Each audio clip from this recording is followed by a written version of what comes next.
Hello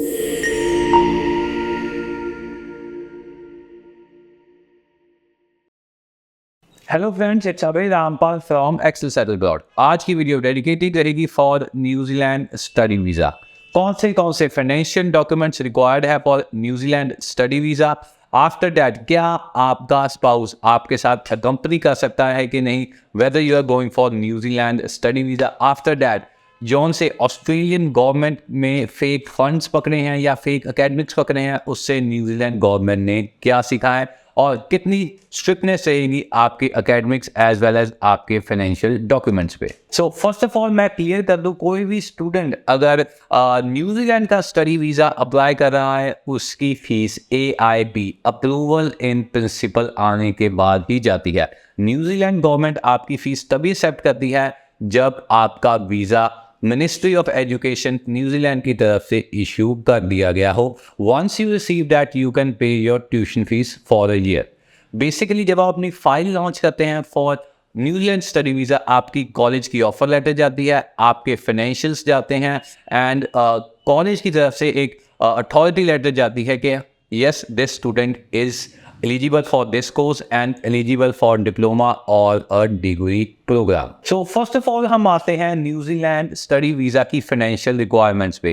किस तरह से आप यहाँ पे फंड शो कर सकते हैं, कौन से स्पॉन्सर्स हैं आपके जो आपको न्यूजीलैंड स्टडी वीज़ा के लिए स्पॉन्सर कर सकते हैं। First of all, for New Zealand study visa you need 22 lakh rupees in your saving account और in your FD, but these should be 6 months old. अगर आपके पास 6 महीने पुराने 22 लाख रुपए नहीं है, सो आई एम सॉरी टू से कि आप न्यूजीलैंड के स्टडी वीज़ा के लिए फाइनेंशियली एलिजिबल नहीं है।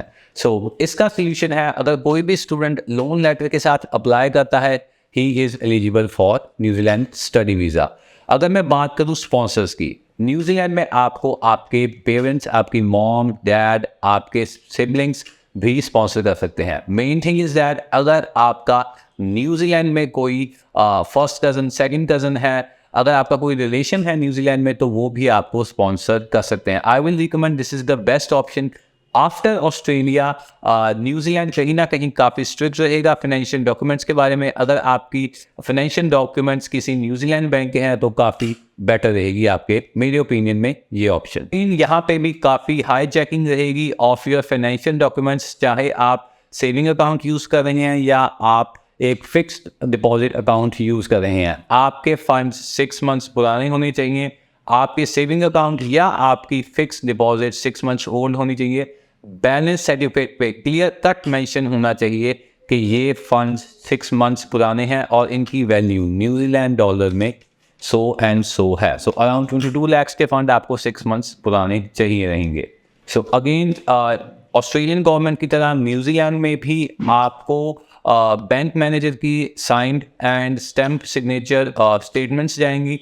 अगेन वो आपसे बैंक मैनेजर का विजिटिंग कार्ड या एक ईमेल या फ़ोन नंबर मांग सकते हैं for their verification. Now let's come to over loan section. जो से स्टूडेंट्स के पास 6 months ओल्ड फंड्स नहीं है, वो लोन लेटर के लिए अप्लाई कर सकते हैं। आपको एटलीस्ट 22 lakhs का एजुकेशन लोन इशू होना चाहिए, then you can apply for your New Zealand study visa. Around $20,000 किसी भी कोर्स की मैक्सिमम फीस होती है न्यूजीलैंड में, वो कोई 10 लाख तक होती है और आपको अपने नेक्स्ट ईयर की फ़ीस या अपना फाइनेंशियल प्लान शो करना होता है। सो 2 years अराउंड 22 lakhs।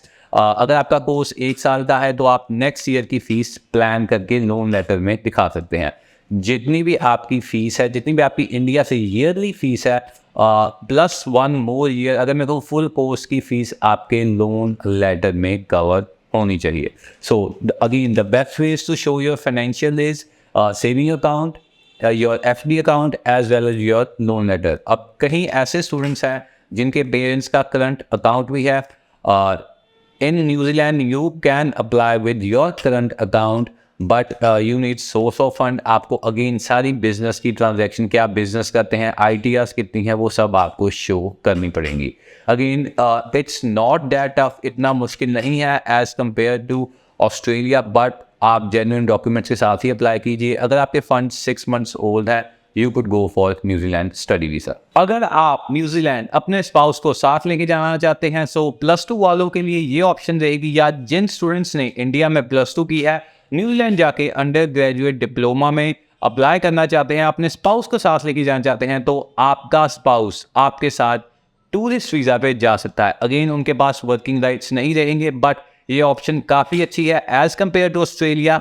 +2 वाले बच्चे अपने स्पाउस के साथ टूरिस्ट वीज़ा में जा सकते हैं। सो अब हम उनकी बात करें जिन्होंने इंडिया में अपनी बैचलर्स कंप्लीट की है, न्यूजीलैंड जाके मास्टर्स कंप्लीट करना चाहते हैं, आप अपने स्पाउस के साथ फुल टाइम एक साथ एक ही फ्लाइट में जा सकते हैं। अगर आपकी फैमिली है तो आपके चिल्ड्रन को पोस्ट सेकेंडरी एजुकेशन तक बिल्कुल फ्री है। सो काफ़ी अच्छी ऑप्शन है उन स्टूडेंट्स के लिए जो अपनी स्पाउस या अपनी फैमिली के साथ ट्रैवल करना चाहते हैं न्यूजीलैंड।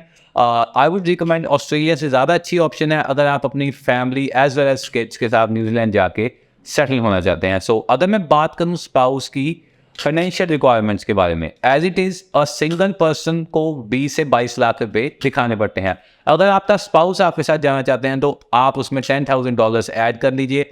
अराउंड 27 लाख के फंड आप शो करा के अपने स्पाउस को साथ लेके जा सकते हैं। अगर आपके चिल्ड्रन हैं तो आप 5 लाख उसमें ऐड करिए।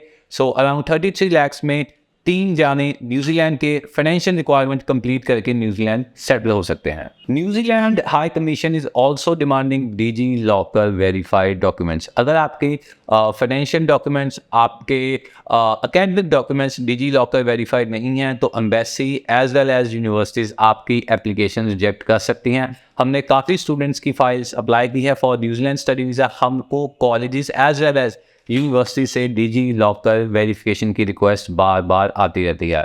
सो मैं रिक्वेस्ट करूँगा हर एक स्टूडेंट को कि आप ऑन फर्स्ट गो जब आप अपने कंसल्टेंट के पास विजिट कीजिए तो उनको डिजी लॉकर वेरीफाइड डॉक्यूमेंट्स ही प्रोवाइड कीजिए, सो दैट न्यूजीलैंड का हाल ऑस्ट्रेलिया जैसा ना हो। एज वेल एज जो से स्टूडेंट डिजर्विंग हैं वो अपना न्यूजीलैंड का study visa in upcoming intake apply कर सके एंड ईजिली वो अपना वीज़ा लेके न्यूजीलैंड जाके अपने स्टडी कंप्लीट करने के सपने पूरे कर सके। अगर आप अपनी स्टडिंग वीज़ा की फाइल किसी professional as well as renowned immigration expert से लगवाना चाहते हैं तो आप स्क्रीन के नीचे दिए गए नंबर्स पे हमें कॉन्टैक्ट कर सकते हैं for applying for your New Zealand study visa in upcoming intake.